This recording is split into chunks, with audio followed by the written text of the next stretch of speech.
Ну что, друзья, после недавних слов Путина о якобы полезной для россиян движухе... Хочется движухи. Как только начинается движуха, все свистит у виска. Очень отрадно, что эта самая движуха все сильнее ощущается, в том числе и в тыловых регионах РФ. Скажем, вот как раньше жили работяги в Омске. Работа, дом, дом, работа. Как говорится, не жизнь, а скукота. То ли дело сейчас. Вон какие бодренькие утренние пробежки.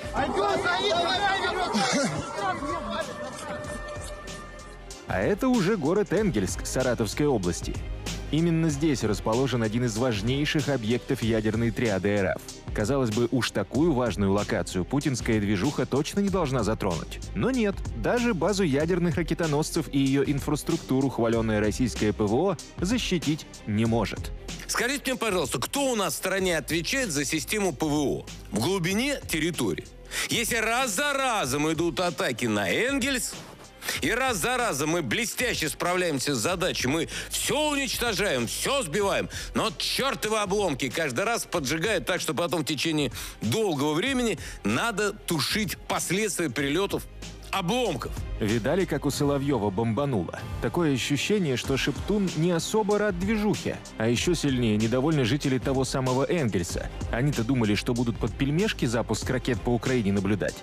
А тут на тебе, ответочка прилетела. Наша область подвергалась многочисленным атакам беспилотников, в связи с чем я получила настолько колоссальный удар по психике. И просто обратите внимание на типа «праведный гнев холопов». Они ж без шуток генерируют текстики из серии «А нас-то за что?». Мол, ужас, какой воздушные тревоги жизнь портят. Когда я смотрела и читала новости про Белгород, Курск, Воронеж, Брянск, я сопереживала людям. Я представляла, насколько это может быть, но не ощущала на себе.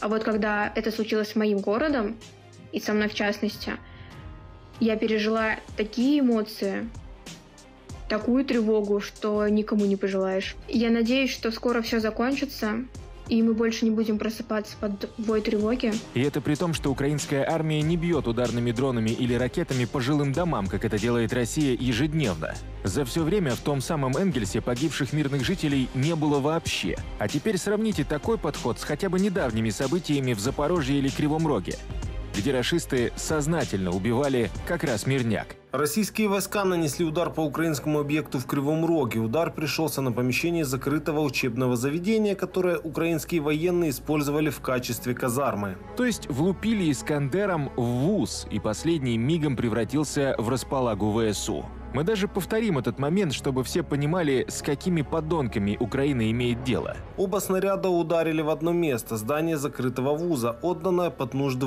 ВСУ и превращенное в казарму. А ведь сейчас 21 век, и каждый, потратив 30 секунд, может узнать, например, что вуз не закрытый, а действующий. Есть, скажем, страницы в соцсетях с десятками, если не сотнями фотографий об учебном процессе. А это уже студенты сразу после прилета пытаются выбраться из здания через окно. Хотя россиянам, очевидно, расскажут, что это наемники НАТО. Пошли, быстро выйдем. Пошли, аккуратно. О, первые пошли, вылезем через окно, быстрее будет.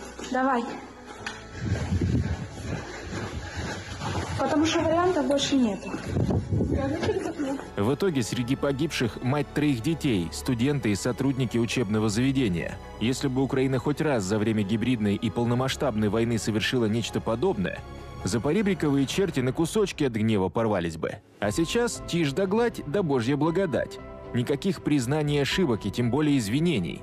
Только грозное сотрясание кулачком и крики о необходимости убийства всех бандеровцев. Я думаю, что пора честно сказать, Россия приходит с целью уничтожить бандеровцев. У бандеровцев есть только 2 варианта, чтобы выжить. Один – это выехать, но для мужчин это составляет определенную сложность, либо до прихода России убить бандеровцев в себе. При этом есть скромное мнение, что подобным людоедством пропагандисты банально пытаются отвлечь глубинный народ от целого ряда провалов Кремля. А начинать можно с вопросов геополитики.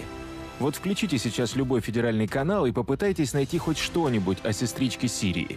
Уверяем вас, не найдете ни слова. Вот про условный Иран – да. Главному политическому событию сегодняшнего дня, причем не только для нашей страны, не только для большого региона Ближний Восток, я думаю, что подписание сегодняшнего документа о всеобъемлющем стратегическом партнерстве между Россией и Ираном обсуждается абсолютно во всех важных мировых столицах.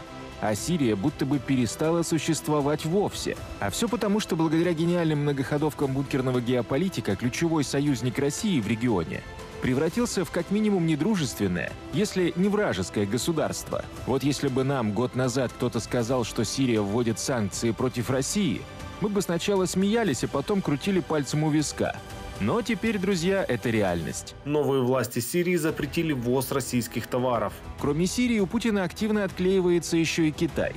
И это хорошо заметно по антикитайской риторике федеральных каналов. Китаю бы не мешало, еще раз повторю эту мысль, отказаться от продажи беспилотников и комплектующих укронацистов. Да, которые они продают больше, чем нам. Скрипоносцев бесят и попытки китайцев усидеть на двух стульях в украинском вопросе.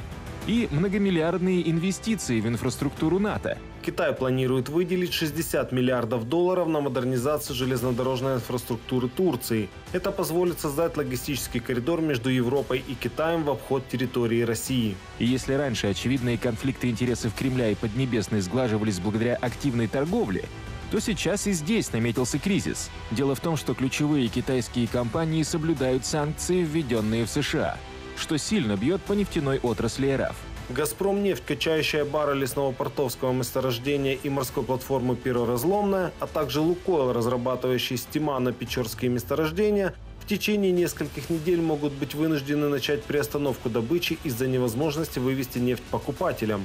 Под новый раунд нефтяных санкций попали как минимум 15 танкеров, которые были задействованы в перевозках российской арктической нефти, а также 2 плавучих хранилища Умба и Кола. В итоге Китай старается минимизировать риски и занимается поиском других поставщиков, отчего будущее сразу нескольких российских месторождений нефти, ориентированных как раз на рынок Поднебесный, выглядит весьма туманным. Суммарный объем добычи арктических сортов составляет 300 тысяч баррелей в сутки, или около 10% от всего морского экспорта нефти из РФ. Индия и Китай уже дали понять, что не готовы принимать нефть с подстанционных танкеров и стали искать замену российских поставок. Вот почему любителям покричать о захвате Украины в течение следующих 2-3 лет в Днепропетровскую область мы обязательно зайдем. Потому что если мы ее не освободим, вот эту часть, левобережную хотя бы, у нас будет проблема для Запорожской области. Зачем нам это надо? Переговоры – это еще не завершение войны.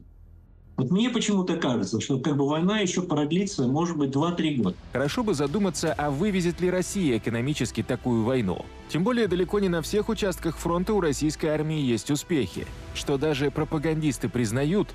Информация по Курской временно ограничена. Это наводит на некоторые мысли. Необходимый нашей стороне результат до 20 января не получился, а у них получился. Противник продолжает перебрасывать туда массово резервы. Ситуация там ужесточается. Атаки идут как с нашей стороны, так и со стороны противника. То есть задачу вернуть Курскую область до инаугурации Трампа кое-кто провалил. А обмен своих территорий на украинские может стать для Путина настоящим позором. И здесь никаких преувеличений. Ведь пропаганда годами кормила холопов сказками о неприкосновенности границ. Можем напомнить памятный диалог Соловьева с еще не крякнувшим Жириновским. Какую маленькую территорию России может укронацистская армия попытаться взять? На время, на несколько часов. Курск, Белгород, Брянск, Орел. Вот они захватят, и победа. Все, мы победили. Очевидно, что никогда. То есть Рудольфович прямо говорил, мол, потеря своих территорий просто невозможна. А если нечто подобное случится, Россиюшка, какой удар нанесет. Давайте будем реалистами. Да. Во-первых, сейчас армия совсем другая, геополитическая обстановка совсем другая, и уровень вооружений наш совсем иной. А стадо от Калининграда до Якутска сидело на диване, развесив уши, да в ладоши хлопало. Ну вот, прошло всего ничего, и опасения Жирика оправдались. Ну это так говорите никогда. Но 22 июня тоже Сталин говорил, никогда немцы не нападут на Советский Союз. Напали и 3 миллиона подняли руки вверх. А Соловьев со своими угрозами выглядит просто смешным дурачком. Ведь часть Курской области не то что там на несколько часов, а на полгода вышла из чата. А вместо обещанного невероятного удара... Сама попытка передвижения укронацистских войск с кем угодно через нашу границу приведет к однозначному нанесению удара такой сокрушительной мощи, что не будет стоять больше вопрос о существовании украинской государственности. Кое-кто долбит кабами свои же города и села. Скажем больше, россияне настолько утерлись, что, исходя из недавно опубликованной статистики, уже даже кукарешникам по телеку особо не трясут. Ракетная система «Орешник», которую Владимир Путин в конце прошлого года представил как грозный ответ на удары западным дальнобойным оружием по России, перестала упоминаться в выступлениях российских официальных лиц. Об «Орешнике» не вспомнили даже во время самого интенсивного удара украинскими беспилотниками по России, в ходе которого использовались в том числе западные ракеты. А ведь еще пару месяцев назад при одном только упоминании про Капустин Яр у стандартного «Ура-патриота» случалась непроизвольная реакция. Ну что, дорогие мои, могу только сказать вам гойда! Гойда! В наш политический лексикон вошло слово «орешник». Вообще, должен сказать, наверное, после того, как сработал «Орешник», кто-то почесал, наверное, затылки и подумал, что все-таки надо слушать и слышать нашего президента. Но, видать, как это часто бывает в России, что-то снова пошло не так. Поэтому вместо кукарешника пропагандистам то и дело приходится придумывать какие-то другие ходы для антикризисных сюжетов. Ну так, чтобы народ на пустом месте взбодрить. И отдельные перлы по теме Курской области реально заслуживают внимания. То есть они хотят как бы вот этот вот трек отыграть до конца.